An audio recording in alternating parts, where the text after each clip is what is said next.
3 January 2024। अग्रणी समाज सुधारक सावित्रीबाई फुले को उनकी 193वीं जयंती पर भावभिन्न हुए पुणे के हिंगने स्कूल के छात्रों ने उनकी मार्मिक कविताओं का उत्साहपूर्वक प्रदर्शन किया। सावित्रीबाई फुले की याद दिलाने वाली पोशाक पहने हुए छात्रों ने वाक्यपटुता से प्रेरणा की भावना को जीवित कर दिया, जिन्होंने 19वीं सदी के भारत में महिला शिक्षा और सशक्तिकरण को आकार देने में महत्वपूर्ण भूमिका निभाई है। चलिए आगे देखिए। तर मी राखी राजकर, माझ्यासोबत या पुणे महानगरपालिका हिंगणे शाळेच्या मुली आहेत। या स्लम एरियातल्या मुली आहेत आणि महानगरपालिकेच्या शाळेमध्ये शिकतात। मी यांच्या टीचर आहेत, त्या पहिली दुसरीच्या मुली आहेत।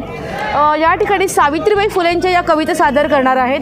आजचा आमचा कार्यक्रम आहे गीत गाऊ सावित्रीचे। 1800च्या काळामध्ये सावित्री आई फुलेंनी कविता लिहिल्या होत्या।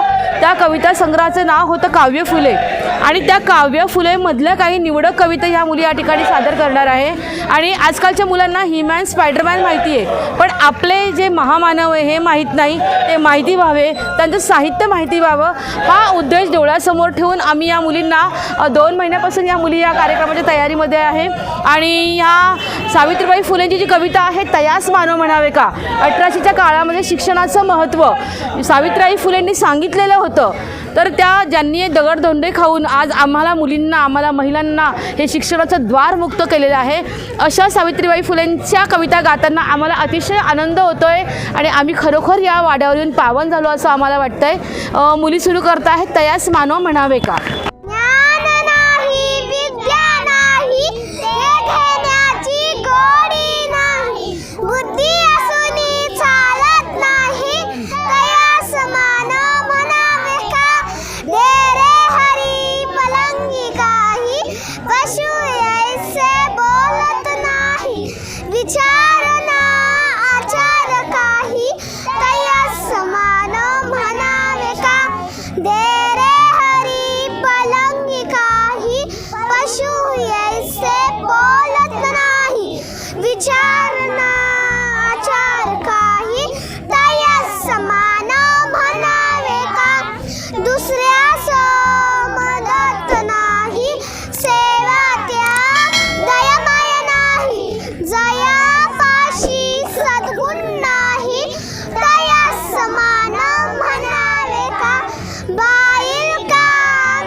सावित्री फुले मुलींचे शिक्षण केले खुले हो, नाची लागली शाळा मुलींची काढली, ओढ ज्ञानाची लागली शाळा मुलींची काढली, तेव्हापासून शिकू लागल्या गरिबांच्या मुली हो, तेव्हापासून शिकू लागल्या गरिबांच्या मुली हो, आल्या सावित्री फुले मुलींचे शिक्षण केले खुले हो, आल्या सावित्री फुले मुलींचे शिक्षण केले खुले हो, खुले हो, शिक्षण केले खुले हो, शिक्षण केले। माझ्या मुली म्हणतात की आम्ही सावित्रीच्या मुली, आम्ही फुकणार नाही चुली, आम्ही सावित्रीच्या मुली कधी फुकणार नाही चुली, आम्ही सावित्रीच्या मुली कधी फुकणार नाही चुली, आम्ही अभ्यास करू,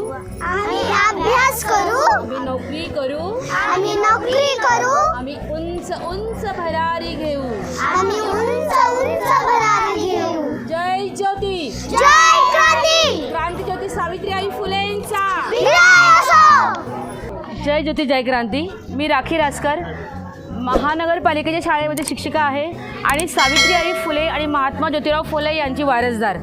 मी स्वतःला वारसदार यासाठी म्हणते की महात्मा फुलेंच्या म्हणण्याप्रमाणे त्यांनी त्यांच्या मृत्यूपत्रात लिहिलं आहे की जो माझं काम करेल तो माझा वारसदार असणार आहे आणि ते कार्य मी 365 दिवस करते. कुठेही फक्त जयंती आणि पुण्यतिथी इथपर्यंत माझं कार्य सीमित नाही. तर मी थोडक्यात असं सांगते की माझ्यासोबत या ज्या मुली आहेत या महानगरपालिकेच्या शाळेच्या मुली आहेत. या मुली 1ली-2रीच्या लहान वर्गाच्या आहेत आणि सावित्रीबाई फुलेंनी जो काव्य फुले कविता संग्रह लिहिला होता त्या कविता संग्रहामधल्या ह्या मुलींनी अगदी 15 दिवसामध्ये कविता पाठ केल्यात आणि अतिशय सुंदर या कविता म्हणतात. तयास मानव म्हणावे का. सावित्रीबाई फुलेंनी त्यावेळेस ज्ञानाचं खूप महत्त्व सांगितलं आहे की ज्ञान हे वाघिणीचं दूध आहे आणि सावित्रीबाई फुले जरी शिक्षित नव्हत्या त्या शिकल्या आणि त्यांनी आपल्या पतीला भरभरून साथ दिली म्हणून महात्मा फुले हे सर्व करू शकलेत. आणि म्हणून मी म्हणते की रंजलेल्या गांजल्यांची ती आई होती, सावित्रीबाई होती. ज्योतिबांच्या लेखणीची ती शाई होती, सावित्री आई होती.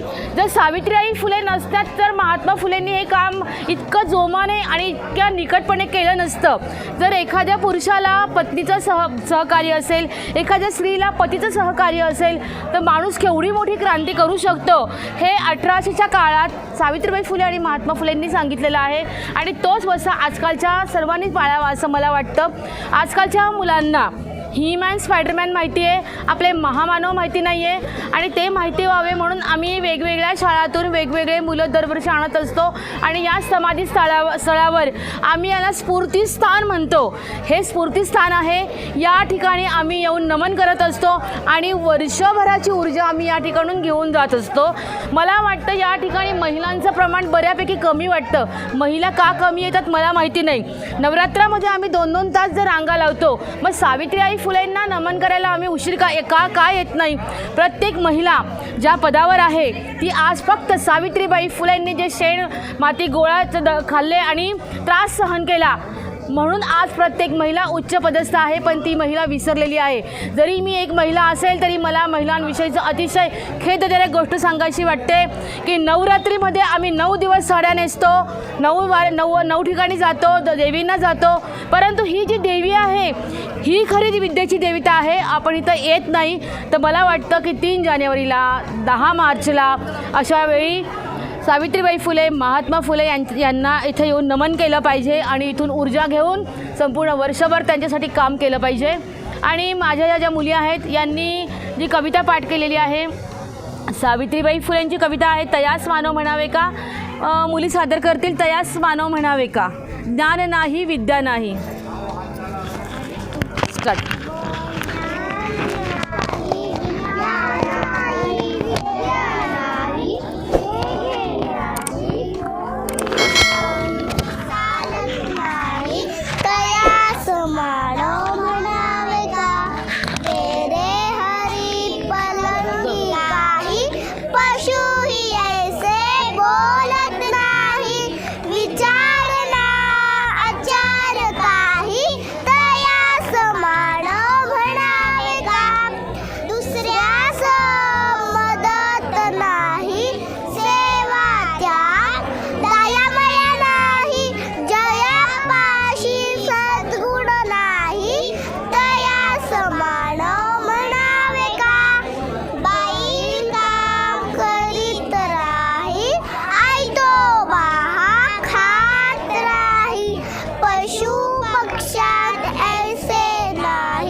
महात्मा फुलेंनी त्यावेळेस सांगितलं होतं. हे ब्रीद वाक्य मला वाटतं प्रत्येकाने आपल्या मनात आणि बुद्धीत कोरलं पाहिजे. विद्येविना मती गेली, नीतीविना गती गेली, गतीविना वित्त गेले, वित्तविना शूद्र खचले, एवढे अनर्थ एका अविद्येने केले. आता मुली सांगतायत की शिक्षण आम्ही शिक्षण घेऊन खूप मोठ्या होणार आहोत आणि आता आम्ही काही चूल आणि मूलमध्ये अडकणार नाही आहोत. आम्ही सावित्रीच्या मुली, आम्ही फुकणार नाही चुली. आम्ही सावित्रीच्या मुली, कधी फुकणार नाही चुली.